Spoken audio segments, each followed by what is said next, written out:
Hello, Strauss. Sitting here at home the other morning watching Liz Truss's speech to the Tory conference when Butler walks into the room and says, "Someone up at the door for you." I said, "Who is it?" He said, "It's Liz Truss. You invited her over, apparently."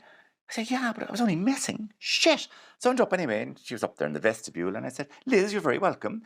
And she said, "One is delighted to be here on the legendary Blackrock Road." And I said, "Well, why are you talking like that, Liz?" I said, "One would like to give the impression that one is Margaret Thatcher." I said, "Needs a bit of work there, Liz." And to be honest, I wouldn't use that accent over here because Maggie Thatcher is very triggering for a lot of Irish people, unless you're in Fine Gael. And then I said, "Hang on, your speech so to the conference must have been pre-recorded." And she told me that it isn't, that it was actually live, all right. But that Rupert and the guys that control the cabinet don't trust them to speak in public, so they've developed an army of robot lookalikes and they send them out instead to basically read out the letters page from the Daily Mail.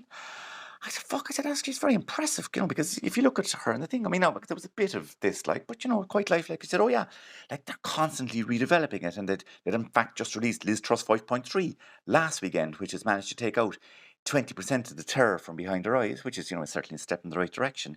And apparently the programme's been going for a while. That it started out, they were just giving electric shocks to shop mannequins, but that went horribly wrong. And I said, "Look what happened there." And she said, "That's how they ended up with Jacob Rees-Mogg." Fuck! So you can imagine. So I said to her anyway, like, why are you over here anyway? And she said she couldn't take another minute in Downing Street. She's getting fierce headaches from Boris Johnson's old wallpaper. And apparently he only told half his kids he was moving out. So she's getting phone calls all the time from the other half. She gets 13 or 14 phone calls every day. Says, "But Liz, for no problem, you can stay here as long as you like. I have a huge house." So, I wouldn't notice her around. But still, 2 days later, like, she's showing absolutely no sign of leaving. Now, like any Irish person, like, I'm well used to Brits overstaying their welcome, but still.